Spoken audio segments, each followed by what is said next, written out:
Hello everyone. Today we are going to do the essay on national prejudice by Oliver Goldsmith. Let me first give you an introduction of the essayist. Oliver Goldsmith was a multifaceted personality of the 18th century. He is famous as an outspoken person who lived poorly but gathered rich experiences. There is no branch of studies which he didn't adorn. He is entertained as one of the most charming creators of English literature. He was a man of varied taste and catholic reading. He wrote profusely and prolifically. The only demerit of his literary angle was that he was not a gripping, stimulating conversationalist. It has been painfully observed about him that he wrote like an angel but talked like a fool. Goldsmith was not the milk of literature but the cow of it. He was a poet, a dramatist, a short story writer, a novelist, critic, philosopher, and most of all, the citizen of the world. His humanity, philanthropy, kindness, passion, pity, and compassion are still unsurpassed in the world literature. His good humor and good nature substantially contributed to the charm of his essays. The peculiar merits of his writings are the clarity of thought, the ease of style, and simple language. He is natural and spontaneous both in his ideas and language. Thus, he never deliberately strove for affectation. He wrote under the pen name of Yun Sang or Citizen of the World. Now, let me give you a short introduction to the essay. On National Prejudice was first published in the British Magazine in 1760. It is an essay by Oliver Goldsmith, which is basically satirical but is tempered with sympathy and humor. It shows the author's deep insight into human nature. In the essay, the author supports internationalism and condemns the people who are in the clutches of national prejudice. A prejudice, whether it is individually, plain, or collective, is an unnationalized opinion.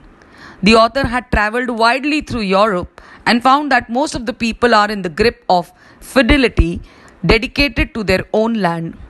Oliver Goldsmith was a perfect and infallible writer who always believed in fraternity, that is, brotherhood and humanity. Thus, his essay is both prescriptive and proscriptive. The Bible says, "If you have not seen God, yet you love him.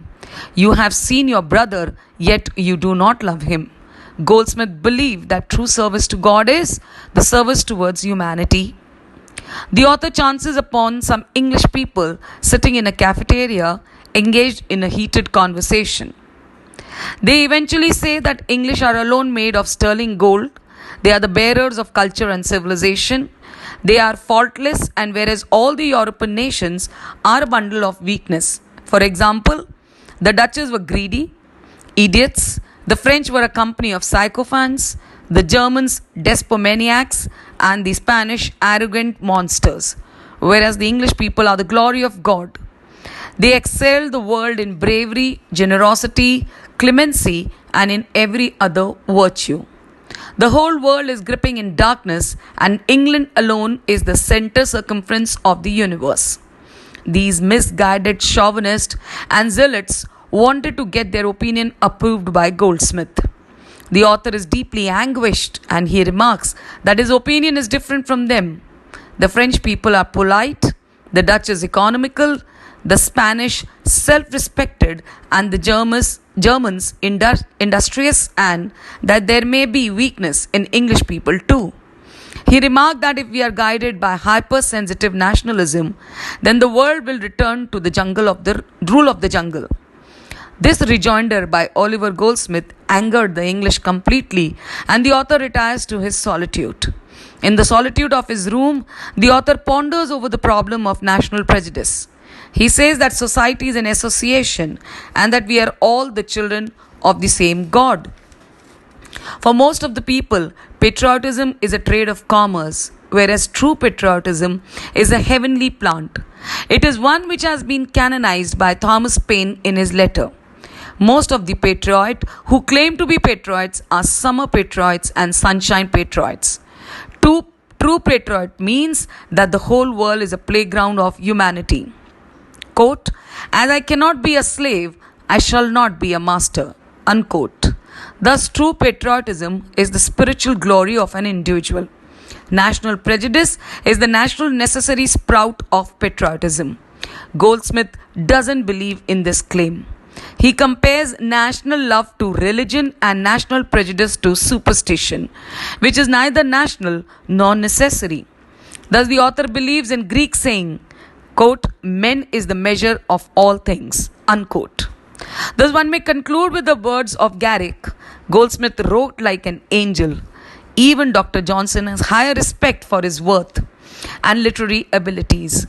Goldsmith stands apart as a gentleman who was a poet, a naturalist, and a historian who was noted for the purity, simplicity, and dignity of style. Thank you.